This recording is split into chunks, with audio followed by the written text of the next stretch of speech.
क्यों जलाभिषेक किया जाता है भगवान शिव का? क्यों चढ़ाया जाता है भगवान हनुमान जी को सिंदूर? और क्यों भगवान गणेश को मोदक प्रिय है? क्यों क्यों क्यों? आपके मस्तिष्क में, आपके हृदय में जितने क्यों शब्द आते हैं, पर से पर्दा उठेगा। नमस्कार मित्रों, साईं टीवी में आपका स्वागत है।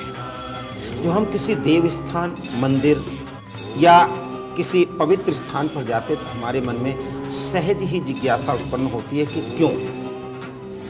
और कई बार हम पूछ भी देते, भाई मंदिर क्यों जाया जाए? हम क्यों ना अपने हृदय में मंदिर बना ले, क्यों ना घर में मंदिर बना ले? घर में भी हमारा, लेकिन मंदिर, और मंदिर में जाकर के भी प्रश्न कौन था। कभी कभी इसके बुर्ज कैसे, कभी दाक्षिणात्य शैली है, कभी कोई शैली है, कभी कोई शैली, अलग अलग प्रकार के बुर्ज, अलग अलग प्रकार के ऊपर के जो ऊपर का कलश बनाया जाता, तो क्यों? तो आज इसी विषय पे चर्चा करने के लिए, इसका रहस्य क्या, इसको उजागर करने के लिए हमारे बीच में है शिव योगी रघुवंशपुरी जी महाराज। महाराज से प्रणाम। महाराज श्री, जो मंदिर है तो हमारे घर में भी मंदिर है, हमारे हृदय में मंदिर है, तो फिर मंदिर में क्यों जाया जाए? और मंदिर में भी जब जाते तो वहां पर देखते हैं कि तरह तरह के कलश बने हुए, तरह गवाक्ष बने हुए, तरह तरह के बुर्ज बने हुए। ये इसके कोई क्या विधा है, वैज्ञानिक महत्व, ऐसा ही मंदिर बनना चाहिए, या फिर कि अपने कलाकार की कल्पना की कैसा भी बना दिया जाए? नमः शंभवाय च मयो भवाय च नमः शंकराय च महेश्वराय च नमः शिवाय च शिवतराय च। सनातन धर्म की परंपरा में साधना के तरीके होते हैं और हर जगह का अपना वातावरण होता है। ये बात ठीक है कि जब साधक उच्च स्थिति में पहुंच जाए तो कहीं भी रह करके अपनी स्थिति को बनाए रख सकता है, लेकिन जो प्रारंभ का साधक है उसकी साधना में उन्नति कैसे हो, इसके लिए ऋषियों ने बहुत चिंतन किया। यदि आप शहर में जाते हैं तो शोर गुल, आवाजें, नाना प्रकार के व्यवधान आते हैं। एक ऐसे जगह की जरूरत थी जहां जाकर के हमारा मन भगवान के प्रति समर्पित होते हुए बिल्कुल एकाग्र हो जाए। और इस एकाग्रता के लिए ऋषियों ने श्री यंत्र का निर्माण किया।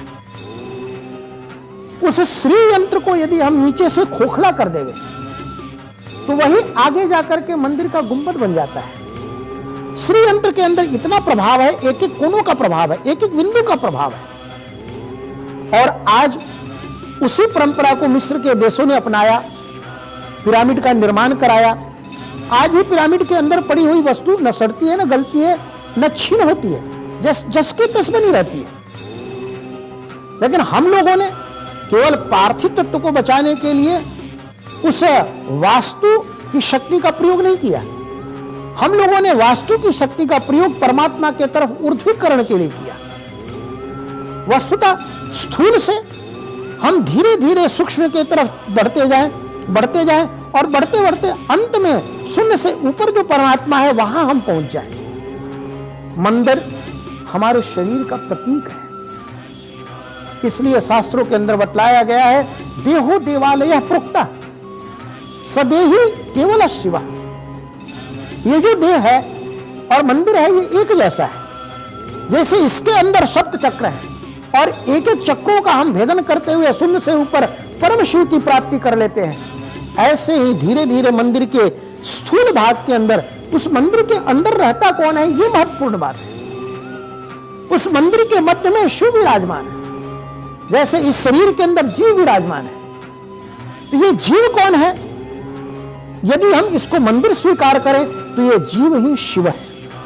हमारे यहां शास्त्रों के अंदर शिव और जीव, इसमें कोई भेद नहीं किया गया है। शिव भित्वा शिवम यजे, हम पहले शिव होकर के ही शिव का यजन कर सकते हैं। शिवत्व की अभिवृद्धि के लिए यह जरूरी है कि हम इसके वैज्ञानिक स्वरूप को पहचानें। इसलिए विशेष ढंग से, विशेष प्रकार से, विशेष शैली से और अलग अलग कोणों से मंदिर का निर्माण किया जाता है कि वहां जाकर के जो हमारी बिखरी हुई ऊर्जा है वो बिखरी हुई ऊर्जा एकत्र हो जाए, एकीकरण हो जाए, एकीकृत हो जाए और संघीभूत ऊर्जा के द्वारा हम उस परमात्मा की तरफ धीरे धीरे बढ़ना प्रारंभ करें। मंदिर में क्यों जाया जाए? और क्यों पूजा की जाए? मिल गया ना आपको उत्तर? जी हाँ, अभी बहुत से ऐसे रहस्य हैं जिन पर से पर्दा उठना बाकी है। जुड़े रहे हैं हमारे साथ, कल फिर मिलेंगे एक नए रहस्य को उजागर करने के लिए, एक नए संत के साथ में, नए विद्वान के साथ में। धन्यवाद, नमस्कार। क्यों जलाभिषेक किया जाता है भगवान शिव का? क्यों चढ़ाया जाता है भगवान हनुमान जी को सिंदूर? और क्यों भगवान गणेश को मोदक प्रिय है? क्यों क्यों क्यों? आपके मस्तिष्क में, आपके हृदय में जितने क्यों शब्द आते हैं, पर से पर्दा उठेगा।